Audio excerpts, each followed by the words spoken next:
하나님께 예배하신 여러분들을 나사렛 예수 이름으로 환영합니다. 그리스도의 평강과 은혜가 오늘도 함께하기를 축복하며 찬송가 483장입니다.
우리 가운데 빛과 생명이 되신 예수 그리스도여, 주께서 우리와 함께 하심을 진심으로 감사드립니다.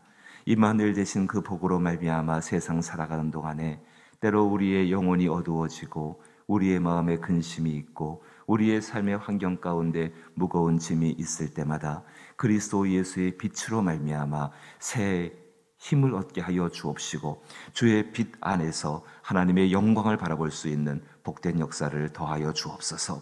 우리 가운데 함께 하시는 성령께서 우리 영혼의 얼굴을 들게 하시고 우리의 낯빛을 주의 얼굴을 향할 수 있게 하여 주시어서 그 안에서 그리스도 예수라는 빛으로 우리를 충만케 되게 하여 주옵소서.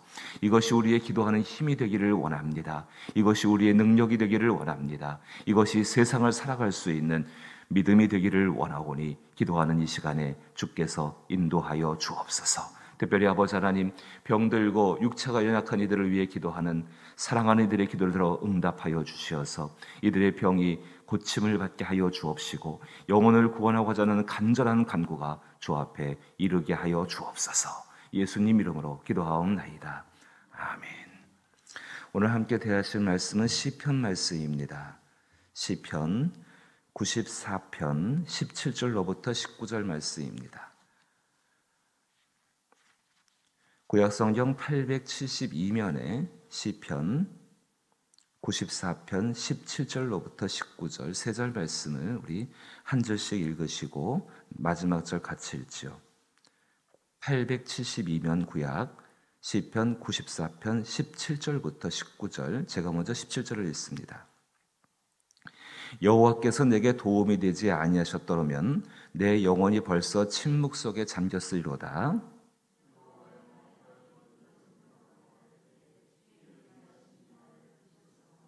같이 읽죠. 내 속에 근심이 많을 때에 주의 위안이 내 영혼을 즐겁게 하시나이다. 아멘. 오늘 그 다윗의 고백 가운데에서, 다윗의 시 가운데에서 굉장히 절박하고 힘겨운 상황들이 있었음을 다윗이 이야기합니다. 17절 말씀 보시니까는 여호와께서 내게 도움이 되지 아니하셨더라면, 반대로 생각한다면은 도움이 없는 상황도 있었겠지요. 그 도움이 없는 상황 가운데에서 여호와의 도우심이, 하나님의 도우심이 있었다, 없었더라면 내 영혼이 벌써 침묵 속에 잠겼으로다. 영혼이 침묵에 잠기는 고통, 이것이 세상의 어떤 환경들, 죄의 문제들, 또 여러 가지 문제들로 인해서 영혼이 정말 울지도 못하고 내 안에서 영혼을 느끼지 못하는, 내 안에 거듭난 그 속사람의 것을 전혀 느낄 수 없는 그런 절박한 것 가운데에서 붙잡힐 때가 있습니다.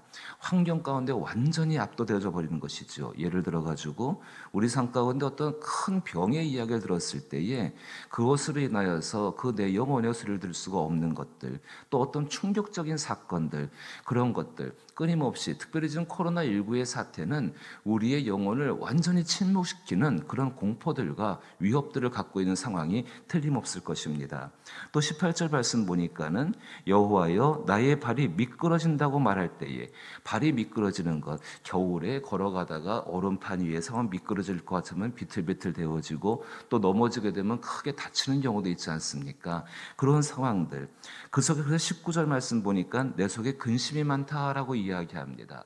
마음을 무겁게 하는 것이 우리 삶 가운데 얼마든지 있을 수밖에 없다는 것입니다. 마음을 무겁게 하는 것, 그것이 영적인 문제일 수 있고 육체적인 문제일 수 있고 삶의 관계인 문제일 수 있고, 이 세상을 살아가는 시간 동안에 마음을 무겁게 하는 것은 얼마든지 있을 수밖에 없다는 것입니다. 그 마음을 무겁게 하는 것이 바로 근심이라는 단어가 되겠죠. 마음을 무겁게 누르는 그 어떤 것, 그것이 근심인데, 이 근심이 우리 안에서 하나님의 위로와 하나님의 평안으로 해결되지 않으면은 두려움이라는 것을 우리 가운데 만들게 되어집니다.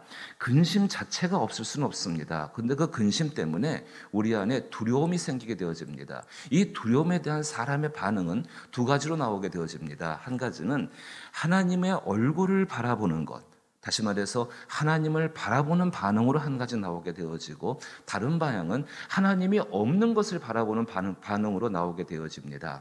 내 안에 두려움이 생깁니다. 근심으로 시작하여서 그것이 발전하여서 두려움이 일어나게 되는데, 그 두려움이 내 안에 생겨나기 시작했을 때에 사람은 하나님을 바라보는 것 한 가지가 있고, 또 한 가지는 하나님이 없는 것을 바라보게 됩니다. 자, 자기 자신 안에서의 생각은 하나님이 있는 겁니까? 없는 겁니까? 없는 겁니다. 하나님은 어디에 계십니까? 우리가 찾는 것이 아니라 하나님이 찾아와 주시는 것이지요. 하나님은 우리 가운데 임재하시는 것이지요. 하나님을 바라본다는 것은 이 모든 상황 가운데에서, 두려움 있는 상황 가운데에서 하나님의 임재를 기다리는 것. 아브라함도 그랬습니다. 그가 정말로 큰 전쟁 다음에 승리를 거두고 나서 그는 그 마음 가운데 두려움이 찾아오게 되어집니다. 왜 두려움이 찾아오게 됐냐면은 이 전쟁이 다시 일어났을 때에 한 번은 하나님의 기적적인 도움 가운데서 승리할 수 있었지만은 이 다음은 어떻게 하는가 하는 염려가 찾아올 수밖에 없습니다. 그때 이 아브라함은 너무 두려운 나머지 장막 속에 숨어 있습니다. 그때 하나님이 그 아브라함을 찾아오셨지요. 그 장막 가운데서 끌어내시고 하늘의 무뼈를 보여주시며, 내가 내게 처음 약속한 이 말은 내가 반드시 이루어서 네 자손이 하늘의 별처럼 바다의 모래처럼 많게 할 것이라고 그 말씀을 해주십니다. 그렇습니다. 하나님을 향해 얼굴을 든다는 것은 하나님의 임재가 내게 임하기를 기다리는 것이고, 나의 자신을 열어놓고 그의 임재가 임하면은 그 앞에 완전히 순종할 것을 결단하는 것이 바로 하나님을 향해서 얼굴을 드는 것입니다. 근데 이것이 그렇게 쉽고 용이한 일은 아닙니다. 정말 이 일 가운데 익숙해져 있지 않다 한다면, 이것이 우리 경건의 습관이 되어져 가지고 이 삶을 살아나가는 것이 자연스럽지 않다면 참 어려운 일입니다. 그때 도우시는 것이 누구신가? 이미 하나님이 우리 가운데 보내신 성령께서 우리를 도와주신다는 사실입니다. 하나님이 없는 것을 향해서 우리의 생각과 우리의 마음과 우리의 모든 것이 향해 있고, 그것이 두려움을 점점 더 증폭시키게 되어지고, 그로 말미암아서 점점 더 하나님과의 관계가 끊어져 가는 것처럼 그렇게 느껴질 때에 우리를 도우시는 그분이 바로 성령님이십니다. 예수님께서 십자가에서 죽으시기 그 전날 밤에 제자들에게 이제 당신이 십자가에서 죽을 것을 이야기하십니다. 그 이야기를 듣는 제자들의 마음은 굉장한 두려움 가운데 사로잡힐 수밖에 없었습니다. 그때 예수님이 요한복음 14장 27절에서 이렇게 이야기하십니다. 평안을 너희에게 끼치노니 곧 나의 평안을 너희에게 주노라.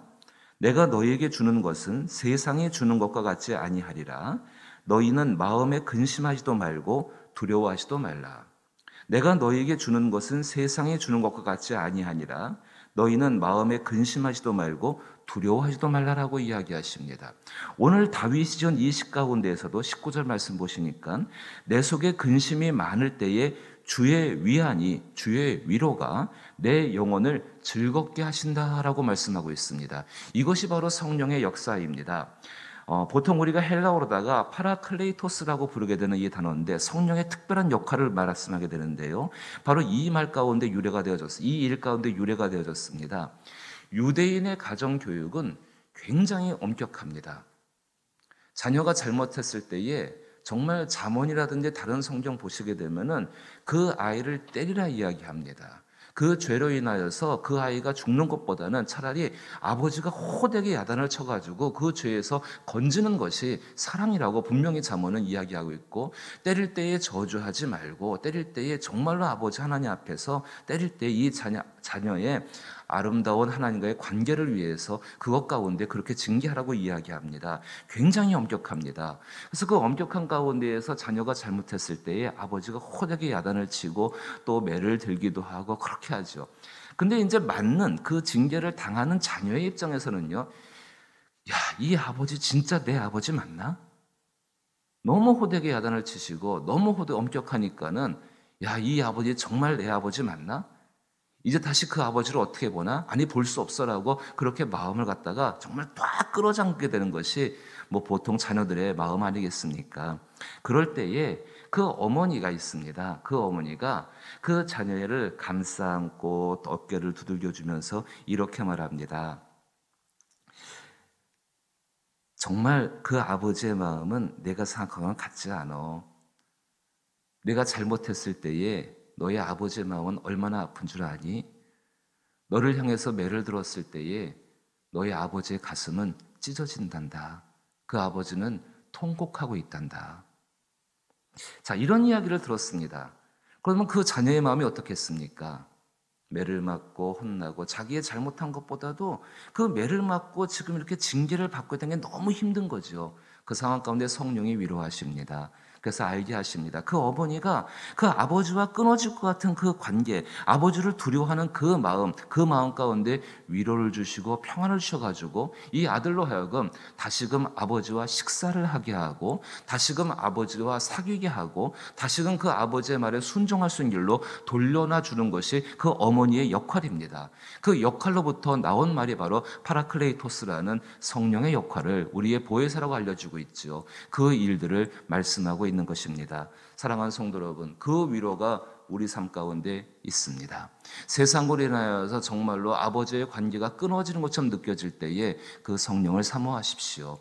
세상 가운데 찾지 못하는 것, 그 두려움을 인하여서 하나님이 계시지 않는 것을 바라보는 것이 아니라 다시금 하나님 앞에 돌아가는 것이 중요하고 하나님의 얼굴에 나의 얼굴을 향하여서 그의 눈빛과 나의 눈빛을 마주치게 하는 것이 정말 우리 영혼 가운데 복된 것인데, 그러하기 위해서는요, 성령의 이 은혜, 정말로 이 어머니처럼 아버지와 아들의 관계를 새롭게 회복하게 하시는 그 성령의 은혜를 사모하십시오. 그 은혜 가운데에서 우리는 진리를 얻게 될 것이고 그 은혜 가운데에서 회복을 얻게 되시고 무엇보다도 내 영혼을 즐겁게 하시는 도다.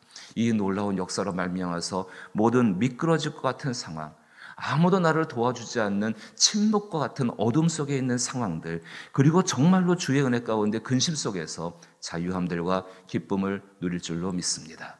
세상에 주는 위로와 다른 것은 이 성령이 함께 하시기 때문에 그러합니다. 특별히 이번 주일은, 돌아오는 주일은 성령 강림 주일로 지키게 되어집니다.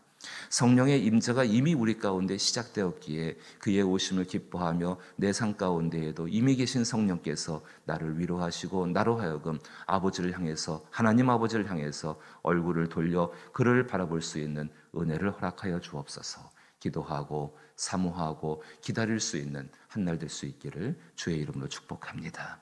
주기도문으로 예배 마칩니다. 하늘에 계신 우리 아버지여, 이름이 거룩히 여김을 받으시오며 나라의 임하옵시며 뜻이 하늘에서 이룬 것 같이 땅에서도 이루어지이다. 오늘날 우리에게 일용할 양식을 주옵시고 우리가 우리에게 죄 지은 자를 사하여 준 것 같이 우리 죄를 사하여 주옵시고 우리를 시험에 들게 하지 마옵시고 다만 악에서 구하옵소서. 대개 나라와 권세와 영광이 아버지께 영원히 있사옵나이다. 아멘. 성령의 위로를 사모하고 기도할 수 있는 저와 여러분 되기를 원합니다. 가장 중요한 건 모든 상황 가운데에서 나 자신과 아버지와의 관계, 그리스도의 피로 말미암아 맺어진 그 관계가 절대로 끊어지면 안 됩니다. 이것보다 소중한 것은 없습니다. 이것을 위해 기도하시게 되기를 바라고, 또 특별히 병들고 여러 가지 환난들과 시험 가운데 있을 때는 이런 일들이 너무 끊어지기가 너무 쉬운 것이 실제입니다. 그렇다면 우리가 중보할 때에 어떻게 중보할 것인가? 성령의 도움 가운데 그 관계가 더욱더 견고해지게 하여 주옵소서.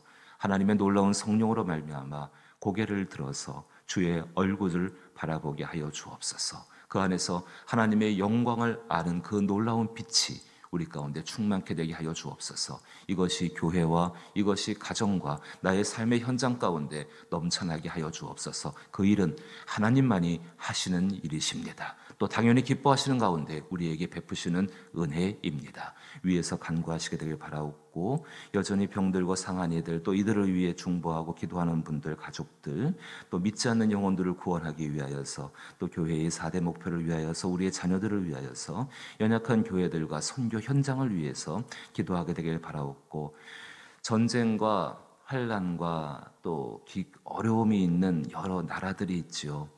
여러분 뉴스에서 많이 보셨을 것입니다. 저들의 영혼이 구원을 받고 복음이 그들 가운데 전해지게 하시며 평화가 임재되게 하여 주옵소서. 기도할 수 있기를 원합니다. 함께 기도하십시다.